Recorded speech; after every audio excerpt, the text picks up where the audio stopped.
250 is certainly a very, very big number. And it is particularly interesting because in the EU agreement, the EU sends the United States a lot of the drugs that we get. They were given a 15% from the president on pharma. So a lot of confusion about exactly what the president is solving for.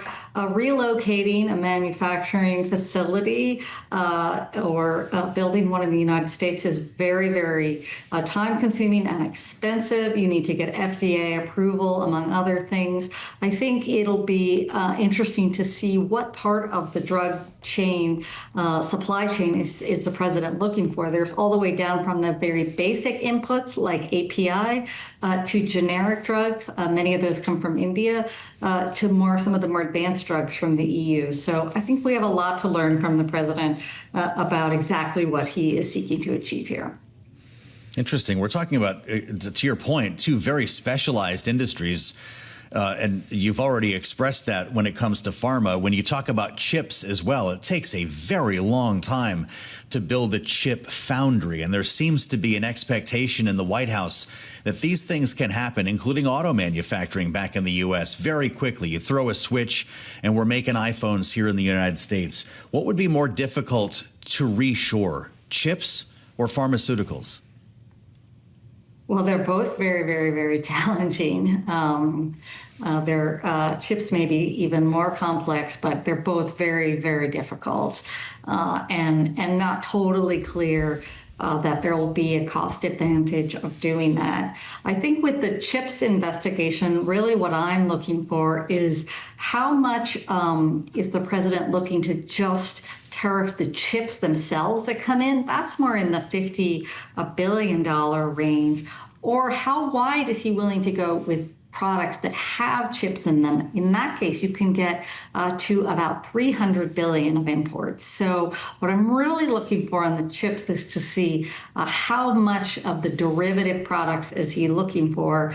And if not, again, you might find that what the tariffs encourage is countries to send chips to other places first and have them embedded in a product and then come to the U.S. So how these tariffs are designed makes a big difference in how the industry responds. Mm-hmm.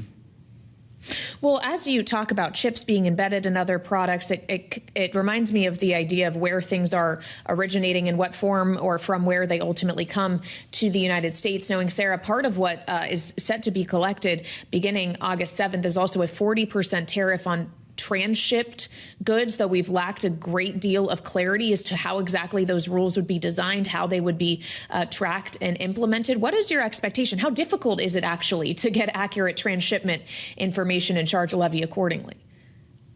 Well, you have to it's very difficult. What you have to first do is decide, again, what are you trying to solve for?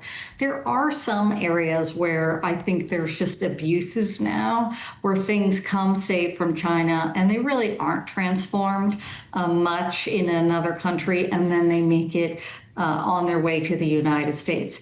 That kind of crackdown is really just is just more of a customs enforcement thing than anything else.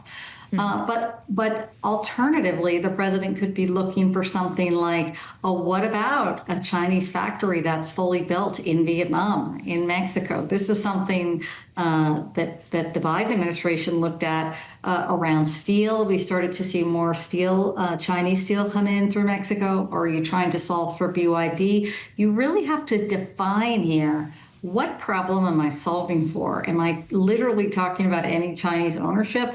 And then design your policy accordingly. And transshipment is one where the definitions could certainly run the gamut. Interesting data today as we find the U.S. trade deficit narrowed in June to the tightest since September of 2023. It is happening. The trade gap down 16% from the prior month to just over $60 billion, lower than expected. To what extent will this trend continue? Well, certainly, if you tariff things at very high rates, you do get less of them. And particularly while remember over this period, we've had a lot of different policies in place, and we had some pre-ordering that happened in advance of the month that could be. So I would say I'd want to see the data for a few more months to see if we can cut out some of the noise as the policy has adjusted. But in general, yeah, we should see the trade deficit down. That's obviously a metric that this administration cares a lot about. There's a lot of other metrics that are relevant as well, but on this one, sure, the trade deficit should marginally come down. Well, and we know that deficits in many ways factor into the calculations the administration has made when setting tariff rates on individual countries. Sarah, to what extent should we expect a dramatic reduction in those actual structural deficits or surpluses, depending obviously on what country we're talking about? But is this an achievable aim to try to bring all of those down substantially? It really depends. I mean, one of the reasons a lot of people don't just look at trade deficits across the board as a meaningful metric, even though this administration takes them quite seriously, is it can tell you a lot of different things about what's going on. So, for example, from Canada, we get a lot of energy in the United States, pretty cost effective. That's one that's been exempted from some of the tariffs. So that deficit should persist. I think that's probably good for both economies. In other places where you were talking about, the Swiss, sure, they're going to send a lot more things. So it really depends on the country. It depends what composition of their exports to the U.S. are sectoral.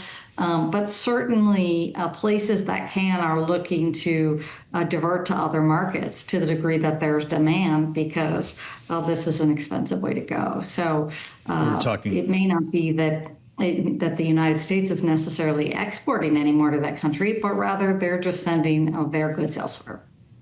Sure. Sorry, Sarah. We were talking earlier about the deadline at the end of the week that the president has put on Russia for secondary sanctions, which sometimes he refers to as tariffs.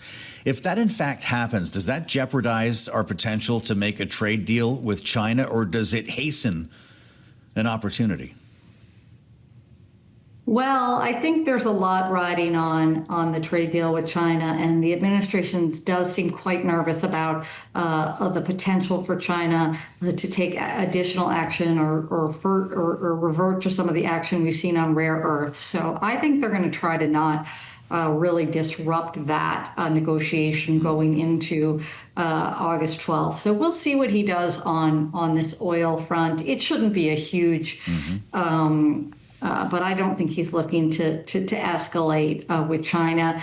Certainly, it's also an issue with India, where he's been trying to land a deal that's gone a bit sideways of late. So certainly impacts if he goes there. But again, my expectation is that the administration is looking to keep China from not escalating at this point. And my base case is they'll do policies accordingly.